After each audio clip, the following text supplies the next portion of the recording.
Bonjour, je suis Rabia Solmaz, vice-présidente de l'association La Jeunesse.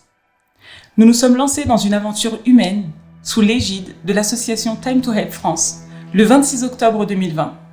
4 groupes de jeunes, dont des étudiants, des lycéens et des professeurs, avons pris destination pour Athènes à des dates différentes.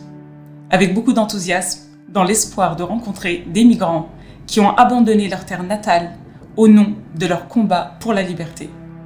Arrivés à Athènes, un très beau soleil d'octobre nous a accueillis. D'emblée, nous avons senti cette atmosphère chaleureuse qui résidait dans le pays. Mais nous avions toutes à l'esprit qu'une chose, faire la connaissance des familles migrantes afin de leur faire parvenir tout l'amour que nous avions emporté avec nous de France. Une importante mobilisation avait eu lieu en amont de notre arrivée en Grèce. Ainsi, nous emportions grâce à vos dons des cadeaux, des sommes d'argent et des bons d'achat pour parvenir en aide à ces personnes démunies. À l'issue de ce voyage, nous avons eu l'opportunité de rencontrer 11 familles. Plus spécifiquement, des femmes accompagnées de leurs enfants. 11 familles, 11 histoires, 11 expériences différentes. Toutes avaient pour point commun d'être restées à Athènes sans leurs époux. Les époux, quant à eux, après une période difficile, avaient réussi à trouver les moyens pour se réfugier dans d'autres pays européens, tels que l'Allemagne, les Pays-Bas, la France, la Suisse, la Finlande, etc. Ces États ont pour principale caractéristique d'être des États de droit, des démocraties, pays où les libertés et donc la vie humaine sont les valeurs fondamentales pour la survie d'une société. En effet, la Grèce constituait pour ces familles qu'une étape de leur voyage au nom de la liberté. Comme nous le savons, ce dernier n'a pas les moyens économiques pour offrir un cadre de vie décent aux migrants. Malgré cela, ce qui ressortait généralement du discours de ces femmes, c'était leur reconnaissance et l'amour qu'elles ressentaient pour le peuple grec. Notre pays d'origine nous rabobichait souvent que la Grèce était l'ennemi. Nous sommes venus ici avec beaucoup de préjugés, mais la réalité est tout autre. Ces gens nous ont donné un toit où vivre librement. Nous ne serons jamais assez reconnaissants. Voici donc les paroles communes qui ressortaient de leur bouche. Pour la plupart, elles étaient professeurs d'école. Elles avaient un bagage intellectuel non négligeable. Leur combat sur Terre n'était autre que répandre leur savoir, espérer une meilleure éducation pour une jeunesse plus éclairée, et le tout en transmettant les valeurs universelles de l'homme. Ce combat pour l'humain s'est soudainement transformé en un véritable cauchemar. Les autorités turques les ont toutes limogées. Au nom de quoi?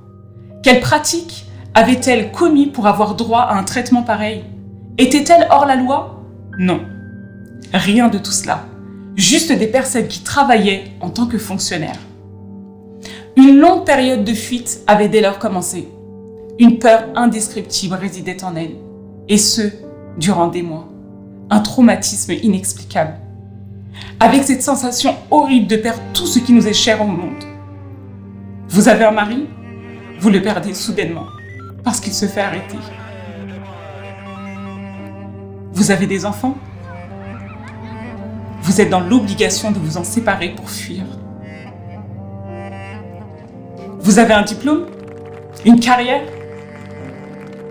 L'État vous en prive injustement en vous radiant de tous les registres. Vous avez des biens? Sans aucune pitié, les autorités mettent les mains dessus. Vous perdez tout d'un jour à l'autre et vous prenez conscience que la chose la plus importante au monde, qui n'a pas de prix, c'est la liberté. Faire part de ses pensées, s'exprimer, avoir un avis opposé, exercer son métier librement, la liberté de s'associer, eh bien tout cela n'a pas de prix. Malheureusement, ces personnes ont été privées de ces droits. Du jour au lendemain, ces professeurs d'école ont été traités de terroristes. Une insulte, un mensonge dur à encaisser, et ce, sans aucun fondement. Certaines avaient un passif plus douloureux que d'autres. Par exemple, une avait été contrainte de faire de la prison. La prison, berceau actuel des gens enfermés injustement en Turquie. D'autres se disaient que si elles avaient réussi à fuir les autorités, c'est qu'il y avait bien une raison. Leur présence à l'extérieur devait avoir un sens plus important encore. Un moyen pour elles de se battre encore davantage pour la liberté, pour venir en aide à ceux dans le besoin. Même dans ces moments difficiles, ces personnes n'avaient pas perdu de vue leurs idéaux, la raison de leur présence sur Terre, vivre pour les autres. En effet, la chose la plus surprenante qu'on a découvert et qui a retenu notre admiration, c'est leur croyance, leur espoir pour un monde meilleur, pour un demain plus joyeux. Cet espoir qui vit encore en eux, cette croyance en la jeunesse de demain, ce sentiment inconditionnel de vivre pour faire le bien. Ces gens font preuve d'une grandeur d'esprit que nous devons prendre en exemple. Ils y croient, ils relativisent, ils ont réussi à avoir une vision globale sur les choses épouvantables qu'ils ont vécues et retiennent ainsi le meilleur. La question commune que nous posâmes à toutes ces femmes était la suivante. Comment s'est passée la traversée du fleuve Maritsa ?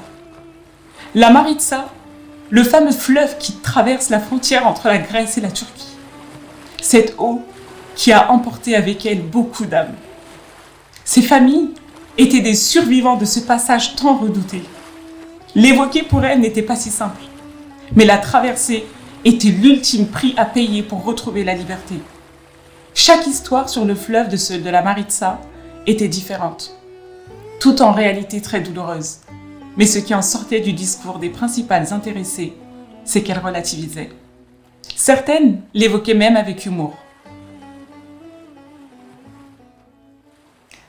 Et les enfants, ces chers enfants remplis d'amour que nous avons rencontrés, la joie et le bonheur dont ils nous ont fait preuve sont inexplicables. Ces enfants sur lesquels tout notre espoir repose, tous avaient un sourire au coin des lèvres, des yeux éclatants et un amour inconditionnel. Mais résidait également une solitude profonde en eux, séparés de leur père, de leurs amis, de leur école, essayant de s'attacher à la vie dans les bras de leur mère. Ils avaient vécu des choses assez lourdes pour leur âge.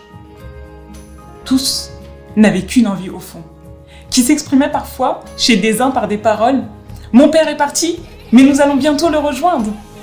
En effet, ce que nous souhaitons à tous, qu'ils rejoignent au plus vite les bras chaleureux de leur père. Et en espérant que le temps emporte les mauvais souvenirs de leurs esprits. Nos entretiens de quelques heures avec ces familles pendant ces 4 jours nous ont été d'une grande leçon de vie. Apprendre à relativiser, se soucier de l'homme, se soucier pour les uns et les autres. Et le sacrifice sur ce chemin de la liberté est le plus beau des combats sur terre.